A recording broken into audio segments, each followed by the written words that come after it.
Welcome to another episode of Torque Talk. It's our first episode in 2026. We're back at West Coast Dream Machines with David and Leah. Welcome.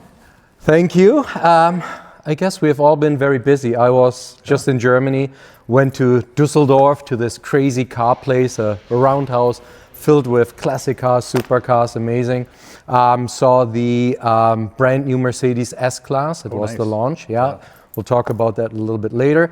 You've been to the auctions in Arizona? Scottsdale week, yeah, the RM auction, and then the Barrett-Jackson Zoo, or whatever they want to call it nowadays. Fantastic. So attended that for a week. we'll talk about that too a little bit later. Anyways, the Vancouver Auto Show is coming up very soon, March 25th to 29th, I believe it is. Yes. I will present with the magazine Canada's first supercar, Oil Stain Lab. Oh, we've heard, yeah. I think you might have seen the prototype. Monterey. Yeah. It's a very cool story. Just briefly, two twin brothers born in Ukraine, family moved to Canada. They grew up here. At one point, however, they moved to Italy. The brothers always interested in cars, now in Italy, even more so. Yeah. Ended up studying automotive design in California. They're still in California.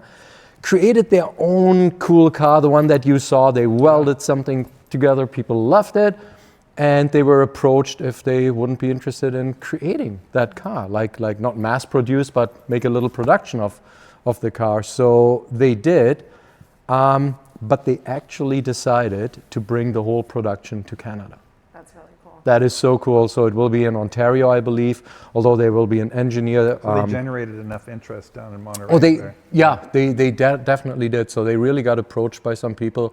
Not sure if investors are involved. Most Pre-sales? likely. Pre-sales or something? We will see. So I present them at the auto show. So they will bring, I believe, a chassis, some of the parts, so people can really see and ask questions. The prototype car will be there because there will be two options for this car. And I think you mentioned... Well, yeah, I actually didn't know any of that backstory, but I was reading about that car previously and I was like, this is really cool. From a girl's perspective too, you can bring this home to your wife and say you got a 2-for-1. So savings, they're saving there. But That's how you sell it. Right? That's how you sell it, yeah. But no, it comes in an EV or combustion engine. And they were like, oh, but it's interchangeable. I'm like, well, that doesn't really make sense, from a mechanical perspective, but they're selling it as a whole chassis. So if you pay whatever, you get both chassis. And so I guess it's just like a body off kind of thing, which is So they interesting designed to and see, engineered yeah. two completely separate chassis, So I but wonder the same if they're body. going to bring both of them to the auto show. That is the reason you need to come to the auto show. They will be there, ask all the questions. I can't answer it, but we'll see. Yeah, we'll have a second booth again with classic cars. Some other highlights I know of is Audi. They will bring their Formula One car. I guess the moment Cadillac heard that, they decided to bring theirs too. So 2 Formula One cars, which is great. I think the auto shows over the last few years have lost a lot of connection to the car hobby. And so I think those sort of, should help. Like a prototype car that no one has really seen, and race cars and that, I think that's what the auto show used to be about. Yeah, And, I think the guy at Vancouver's done a good job in the last 2 years trying to grow that back, because he's fought with a lot of pullback from the big manufacturers. Yeah, I think it all happened with around the pandemic. After the pandemic, budgets were cut and everything, and all of a sudden the big manufacturers weren't there anymore. But yeah, with Audi, for example, BMW, I believe, is back too. BMW's back? Yes, Okay. yes, they are back too. I truly hope so, otherwise I'm in trouble. But I'm pretty sure. If they're not, you better be next year. Yeah, exactly. As I used to think it was all the auto show turned into, it was just talking about the latest EVs that are out and the latest leasing programs and cashback rebates. And But I mean, that in a way is where it was all going, right? And I'm not sure what happens now, but now that there will be Chinese EVs coming into Canada, right? Are they going to be at the auto show? I don't think so, because that just got recently announced that, the tariff situation and Yeah. everything. So I don't think anything will be there. But I can see there will be a really good mix again. And as you said, so hopefully it brings it more the vibe back. And Yeah, because being there the last few years, just presenting, I found it almost was like a entertainment. Family would come, and rather than go to a movie, they would end up going to the auto show. Yeah. And they're not really car enthusiasts. They're just looking for a day, like they would go to the boat show. Right, right. Look at cars, and like there was a disconnect there Yeah. from auto shows to the car hobby. So when they bring in prototypes and like the Formula One cars, I think so, right? See that stuff. So hopefully we're on the right track there. That's great. Yeah. So hopefully I will see the both of you. You might actually join me. Our I'm second sure I'll be booth. down there a little bit. Yeah, for Perfect. sure. And Welcome, say hi. well, actually, I might make an appearance. I have an idea. Why don't we do our next episode at the Vancouver Auto Show? That's a good idea. Yeah. Right? Maybe we can do a walkthrough and see what's exciting. Perfect. So we will do that. Hopefully see lots of you guys there too. March 25th till 29th, Vancouver Auto Show. So we can see what you say about the same car at a different time than what I say. We can compare See if there's a notes. disconnect Yeah. there. Compare notes. Oh, wonderful. But Talk about the practicality of buying a car with two chassis. yeah. A twofer. Yeah. One is what I you found said. two for two ones. Yeah. We'll do that. But anyways, as I just mentioned, I came back from Germany and I saw the brand new Mercedes S-Class. I must admit, it pretty much looks like the old one, although it is a brand new car, obviously. It was interesting to see it. There's so many new things. Well, I mean, the overall shape, right? I mean, you look at a car and it's not that different to the old one. But the interesting thing, I think you're gonna get some flack for that online. I think. no. I will tell you, it's the most amazing car. But again, I expected something that looks very, very different. But they admit to that. They go like, yeah, it's definitely more than just a facelift, for sure. Pretty much the whole car is new, but it kept the lines, and I think it was a very successful. The last model, now the current model will be the brand new one, and it was very well received. So they only changed visually. Well, the previous one lost their way a little bit. You think so? I think so. Yeah. Okay. For me, I always looked at the S-Class was sort of the benchmark, and all the latest safety and technology features always came out in the S-Class, and that spread down to every other manufacturer. Actually, I found a quote here from back in the day. They said, the S-Class today is every other car tomorrow. That was something back in the day, maybe even today, where you go like, Mercedes starts something, new innovations, new technologies, right? One of the new things on that S-Class that I thought was cool and different was the adaptive suspension. Every manufacturer nowadays is using adaptive suspension. We know about that.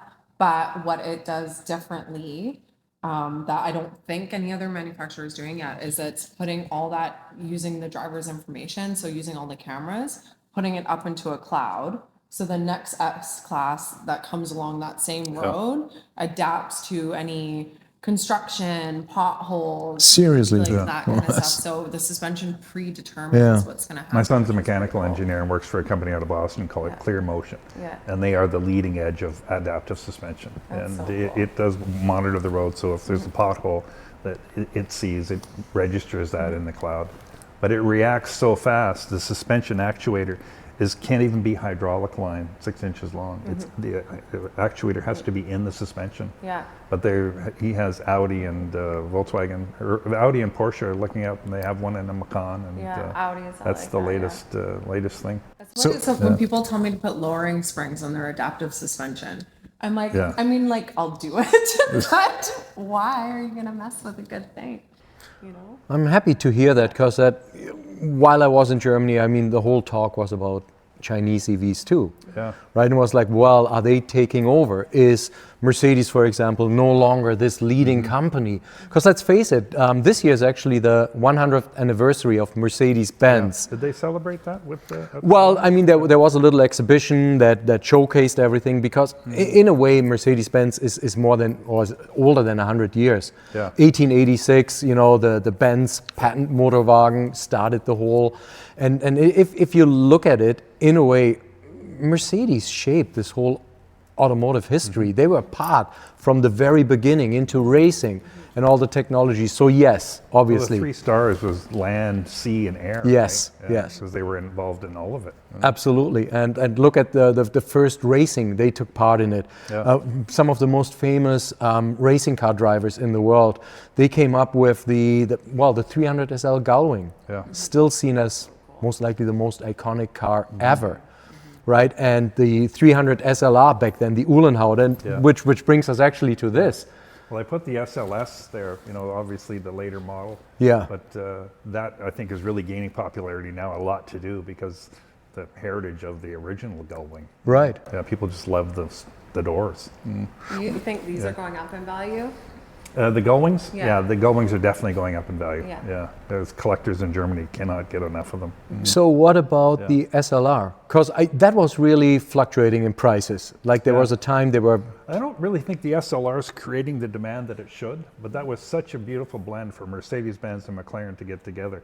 And back in, like, I think it was 05 when they put that together first, they built 1,000 of those cars. And it's a full carbon fiber Just chassis. of the Roadster version or in total? Total SLRs. Wow. I actually, the SLR, I think Yeah. you're wrong with that one. I Yeah. think it's more than 2,000. I've got that written down. I will challenge you on that one. Well, what, Fact check. Yeah. but when they did Like, this, comment. yeah, exactly. Comment on that one. Who is right? Is it Dave or is it Olaf? Taking votes. 2,200 something. Yeah. I Pretty really soon. like how the doors go up differently than any other door go Yeah. up that I've ever seen. The top hinge is so beautiful, rather than those janky Hydraulics. Well, this one, because we just can't settle for regular, this has been upgraded to a twin turbo by the company called Tech out of California. Yeah. So this is putting out like 775 horsepower. So Originally it it's had, insane. I think it was 600 600, horsepower. yeah.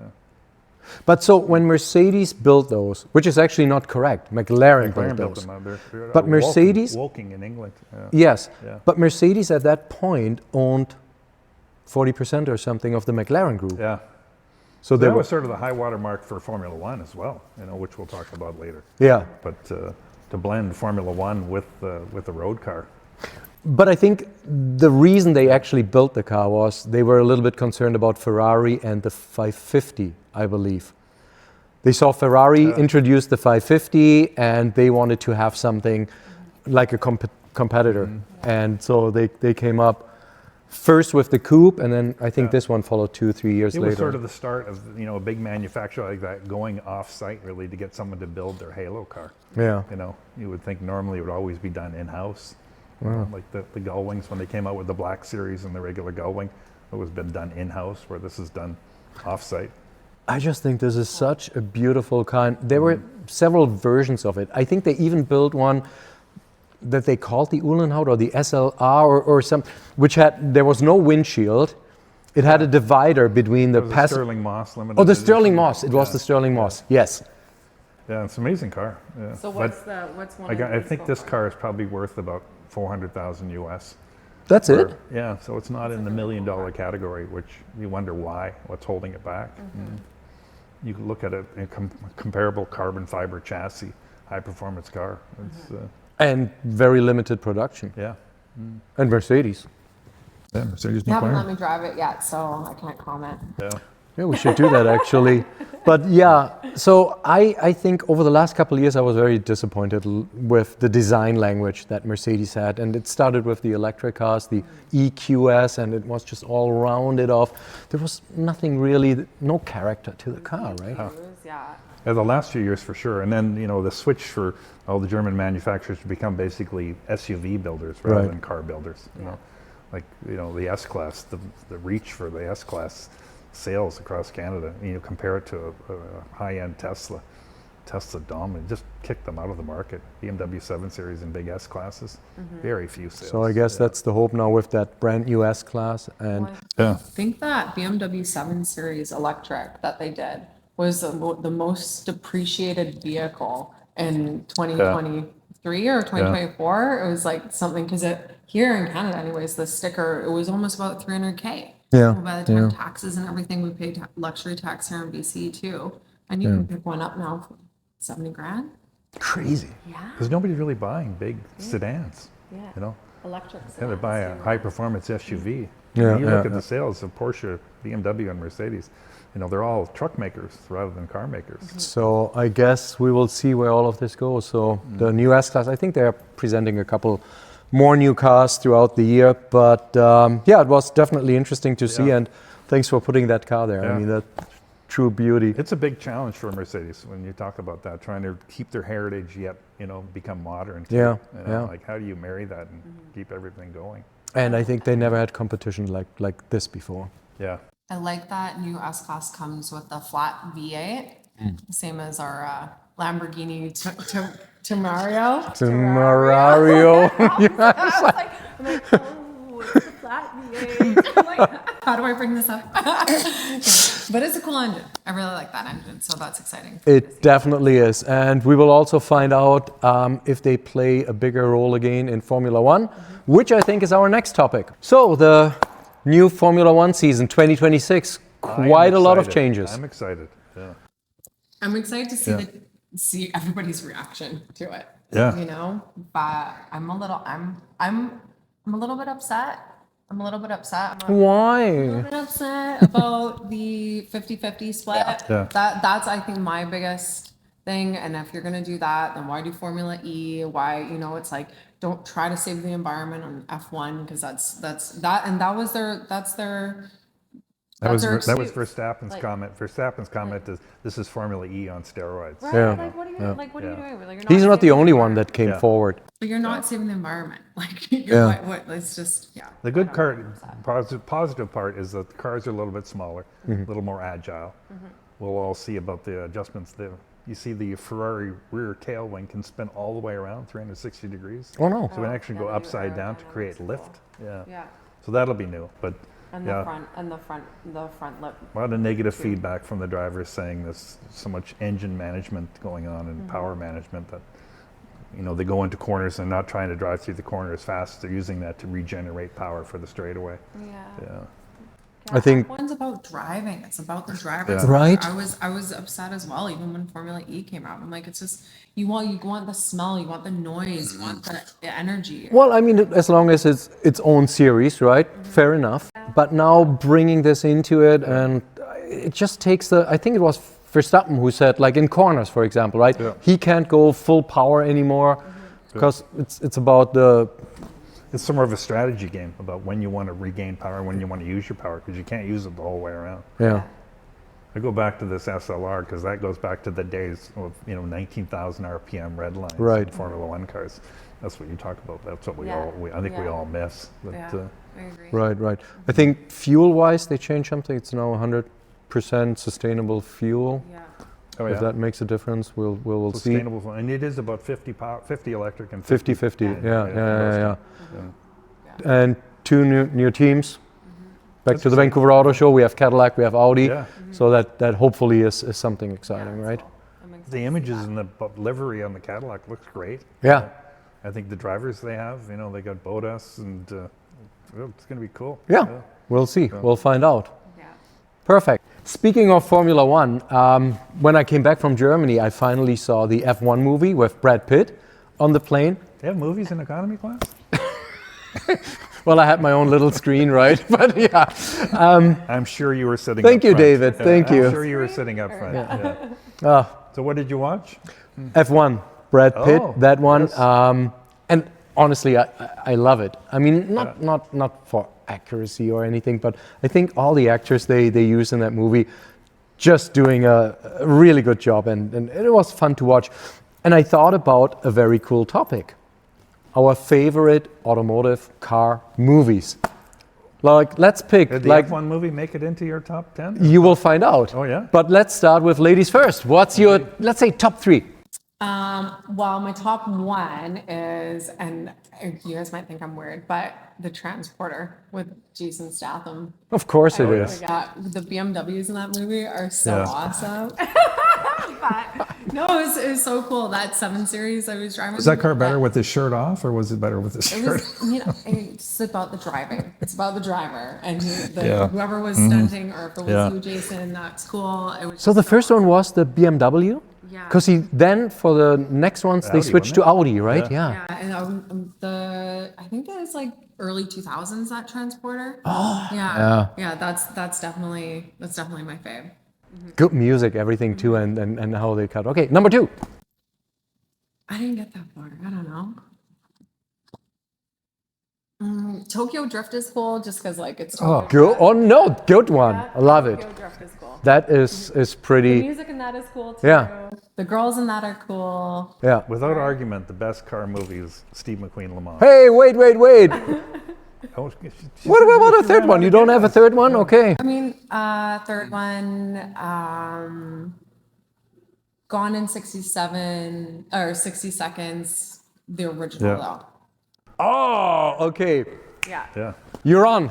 The best car movie ever was Steve McQueen on Le Mans. Okay. That's a good one. And the beauty of that movie is, you know, you really came to and built that movie with no script. And there was a big argument how he raised the money in that. But there's sections of that movie, like close to 20 minutes, where there's no dialogue at all. All it is car noises. Yeah. Well, I like the older movies too, like that, because it was like real car accident, like the real noises, like the real. Like the opening really- scene when yeah. Steve McQueen's driving through the French countryside in the 911, that was his personal car. Yeah. It's so cool. So, I like it old like that. That's true. Number 2. And great car movie, Gumball Rally.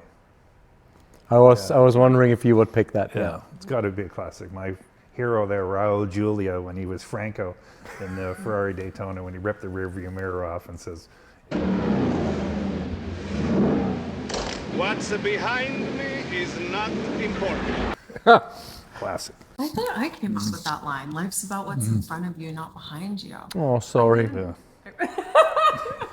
You most likely saw a bumper sticker and, you know, like, that's my line now. And my other movie was Rush, the Niki Lauda, James Hunt story. Because it wasn't just about the racing, it was also about the dynamics of them pushing each other into opposite personalities, making each other better. Which is the perfect lead over to my favorite ones. Number 1 is Rush. Oh, yeah. It definitely is. And I think one of the reasons is I was fortunate enough to meet Niki Lauda. Oh, yeah. And so when I saw that movie and the actor did such an amazing job, that was Niki Lauda. And I think the way they filmed it, and obviously it's almost like a documentary, right? Everything happened. And if you see the act, like, I think they did an amazing job. And when you see it now, when you see the rain scene, it's a little hokey. It's a little CGI. Or you like, always have to take away from what I like, right? It's like, That was your well, favorite you know. scene? Yeah. No, it's my number 1. Number 2, Ford versus Ferrari. Oh, I, yes. the top. I thought about it, but again, it's almost a documentary because it's based on facts, right? I think the actors are doing an amazing job and truly enjoyed that movie. So it was like almost a tie for me between the two of them. Yeah. And the third one, it's a tie, but I was very close to picking Cars. Pixar. Oh, my God. Come on! Steve McQueen! The Hudson. And the tow truck, the talking tow truck? But anyways, it's not. Was that Thomas the Train? Usually like, is that? It's such an amazing... Come on, they did a good job. But I didn't. So my number 3... That was Paul Newman who was speaking in that movie, right? Oh, it was Paul Newman. Yeah. Yes. He was that. Yeah. Being- Or one of the characters. Okay, I won the first little competition here. You got this one now. Okay, good for you. Good for you. Damn. At least we know what to get him for Christmas now. A little teddy bear. Yeah. There you go. Number 3, Gone in 60 Seconds, the new Number one. 5, you're on. Yeah. Gone in 60 Seconds? Yeah, but the new one. You picked the old one. I picked the new one. I think Nicolas Cage. Yes, Is that the new one or the old one? that's the new one. Yeah. Nicolas That's Cage was really good. was really good. The music they brought in, the cast they showed, right? Yeah. And I really enjoyed that movie. So that's my top 3. Okay. There we go. Unique, when I was in Scottsdale, there was a couple movie cars that were on auction. And one was the Wolf of Wall Street, the yellow Jaguar that he had. And that was unique. And that was up for sale at the RM auction. And they also had the Gumball Rally car there, which was, they used the real Gumball Rally car, or a real Daytona for that one. In the movie, most of the scenes are done with the kit car, as you know, right? American engine. But they did use a real one for certain scenes in it. That was one of the cars that was auctioned off. What did the Jag sell for? I think it was 186,000 US. Okay. Yeah. Okay. Which is probably maybe, my guess was like a 25% premium because of the Wolf of Wall Street heritage to it. I think that is part of why I like the auctions. There's so much around that you see unexpected cars. I remember a couple of years ago, we went down and we went to the auctions, right? It was my first time actually at Barrett-Jackson, and very cool business model they have They going run there. an amazing show there. Yeah. It is really like a circus for automotive. It is a You know, circus, and it's the really... amount of people there and the facilities that they have are very well organized, but it is Americana. Like But don't it's you like going to the World's Fair. Yeah, isn't it like, it's really, you can get a little bit of everything there, which is so cool. Yeah, Yeah. just the amount of people. Like I went there on a Wednesday, and a Wednesday at 1 o'clock in the afternoon, like they're running cars all day long, and the bidding floor is packed with cars on a Wednesday at 1 o'clock in the afternoon. It used to be just all the good cars came out on Thursday night, Friday night, and Saturday night, and the rest of the week was pretty quiet. Well, there's no lack of cars, and there's no lack of people. But don't you think that from a buyer's perspective, that you pay a huge premium just because it's at Barrett-Jackson? I mean, I saw some of the results. Yeah. I think the cars are a lot higher quality than what they used to be over the year. Oh, I don't know if it's a premium. There's still some deals there, I think, So But, a Lincoln Continental is worth $1 million now. Oh, that one's not. Some of them get carried away, and sometimes maybe the auction You think is so? lining it up. And I've seen some Barrett builds that have been very questionable, but I think that's just people trying to rush it out because they want to get in that lineup. But at the Barrett, they're really into the Restomods. That is so many cars. Like Lincoln Continentals were very hot this year, so there was a whole bunch of Restomod Lincoln Continentals. K5 Blazers were the year before, and Okay, let's talk about that in a minute. Yeah. But so what stood out to you? Like what cars were there or results were the you? RM auction at the Biltmore Hotel is a very high-end event, and Yeah. and the premium cars are bringing premium money, and whether it's Barrett-Jackson, but more of a collector. I think RM's much more of a collector car group crowd, educated crowd, and the premium cars are bringing premium money. All the top Ferrari limited edition Ferraris brought record money. Yeah, that Enzo in Arizona just sold for 9.3, I think. Yeah. Wow. Yeah, which I think. And that Enzo, they Ferrari- said it was like $2 million or $3 million more than what they thought it was going to go for. And I think I was reading too. It was like a few years back that's sold for 4 million. So Yeah. that Ferrari is Yeah. really making an impact. Cars. Are, Did you find like the Stingrays, those classic cars, are those still fetching? the top ones, if you've got a 0-mile 67 Corvette that's got the special options in it, I brought. But just the regular one that's been restored, I didn't see the strength. Not in the really, market. A lot of guys would prefer, a Restomod where you take that body and it has a brand new drivetrain.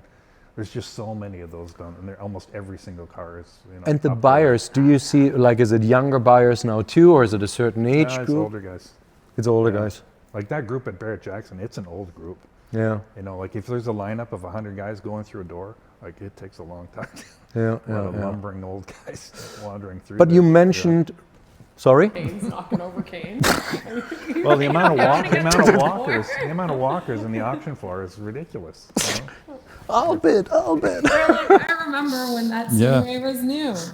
Oh my God. That's all they talk about is, I remember that. My brother's got one of those. And, But you mentioned Restomods that you saw down there, Yeah. I think, which is a really big topic these days too.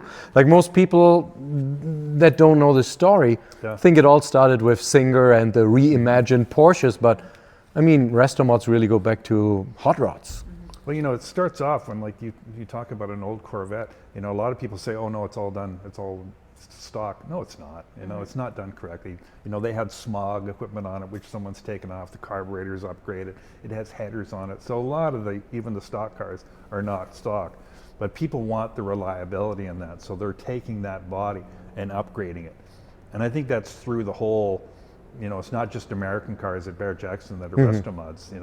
I was down there and the collector's got a new roof, the latest roof. That's really a Restomod. It is, yes.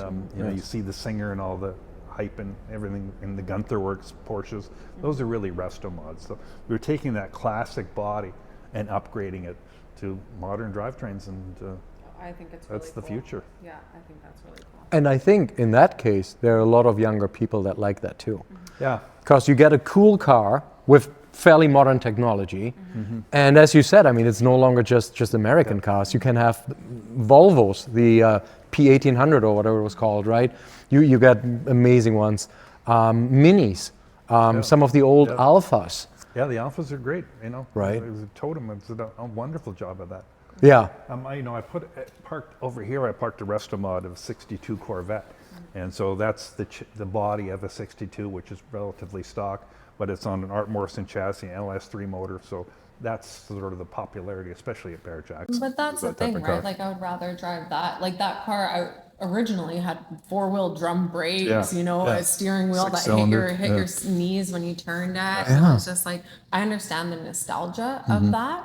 You're not going to drive it. It's going to sit in your thing. And This, I the can fellow that drive. built that car is a local fella here, and he would normally do a custom build for a client, and he would get to know the client because it takes a year or two to build the car, and then he would have a relationship with the client, and the client would be back every month or something for something going wrong with this high performance car, where these type of cars are really just turnkey, just turn the key and start, and he loses the client, So he builds the car, and it takes half the time to build it because you buy, this one is an Art Morrison chassis where it comes as a rolling chassis, drop in a crate motor, take the body. We didn't do any body work on that car. We took it off the existing car and just put it on the way it was. beautiful. It is beautiful, right? I like, it's like a sleeper, And why? So how much would that be? That car Like- there's probably got a value of about $250,000. $250,000. Okay. So and I can see that younger people, maybe buying a newer Ferrari or a McLaren or something, which is fairly common, especially in Vancouver. Yeah. But if you drive something like this and it's reliable technology, uniqueness of it it's the uniqueness of it, right? gotta stir it up Yeah. in them after. Yeah. But whether that's going to have the collectability, like if you had an original stock 1962 Corvette with all matching numbers, in Yes. it, the styling of that doesn't change. Restomod styling sort of changes a little bit. But you don't see have to you see spend- ones that are 10 years old and the wheels look old. Yeah. They got the old style wheels. You don't have to spend $250K on a Restomod. There's Restomods that aren't quite. Are you building them for less than that? Well, Yeah. Getting into the market. Yeah, it's like- but you don't have to. You can still put in a new engine, a new Yeah. driveline, for Yeah. a little bit less, and then how much is one of Yeah. those if that was original? Yeah, it's That probably would- I've looked at it, it's about a $100,000 car if it was stock, and Okay. a $250,000 car with the modification. Because that would be the next question now. I For thought it would have been the opposite. I Yeah. thought a stock one would have been No. way more. Not that. Well, I think it could be. For example, the 280 SE Mercedes, that beautiful convertible from Yeah. the 70s, I believe, right? So they are Restomod versions of it, and obviously it's such a beautiful car, but they put new Mercedes technology in. But what happens now with the value? Like you have a mint original 280 SE or whatever other 911. Yeah. So it has a certain value in the collector's market. But now you take that car apart. Are you adding value to it? I Are thought you? you were not adding value to it. I don't think you're adding value to it now because I think a Restomod is a depreciating asset. That's what I think too. Yeah, it looks great today, but it's going to date like a new car would, where the classic, the way the car was originally, like a 230. That's the high SL. price tag. That's the I ones think that. so. Yeah. But But then we again, will I mean, see. if you go that route, it sits in your garage. You're not driving it because you're concerned. It increases in value, maybe. But you talked about the Lincoln that sold at Barrett-Jackson auction for $1 $1 million. million. There is no stock Lincoln that would ever sell for close to that kind of money. So what happened there actually? I didn't really get the. I heard the person actually bought that car for around $100,000 not too long He ago. upgraded, he put a new Coyote motor in and a fancy interior and that, and he just had two guys in the room that wanted it. And So you're telling me he bought a car for $100,000, maybe invested another 100, 150, I don't know, yeah, that's. and it fetched $1 million.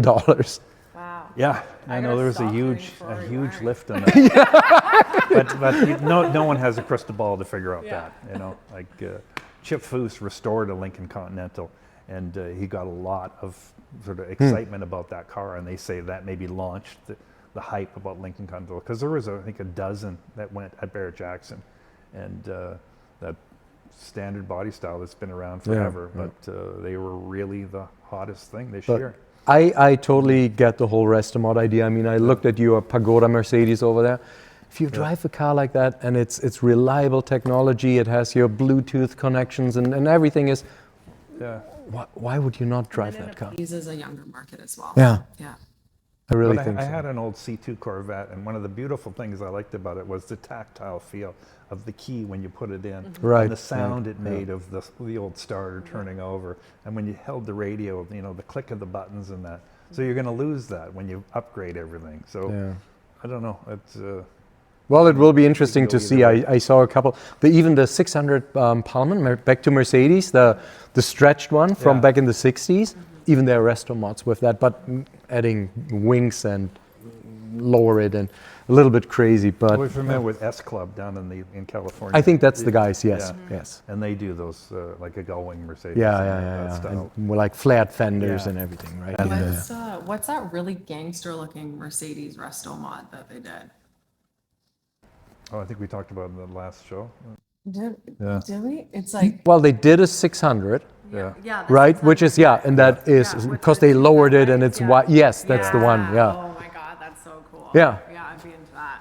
See, but when I saw it, I was like, oh, don't take like away from a nice 600, right? But well, you're not driving a 600. It sits in a museum, right? So yeah, why not? That's cool. Anyways, Yeah. I think we can wrap it up for today. Okay. It was nice to see you both again. Yeah, absolutely. And I Look would forward to say, the launch of the Formula One Yeah. yeah. and see how accurate we are with our visions of what's going to happen And why don't we? when we talked about being at the auto show. Exactly. Let's meet at the auto show. Let's do another episode at the Vancouver Auto Show. Sounds good. At the Anyways. iconic concierge booth. 2 concierge booths, There'll be and free cocktail tickets being handed out.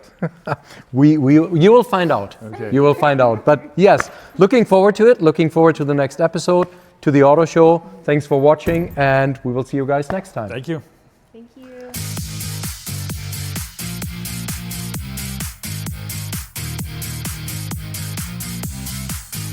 Whale's vagina.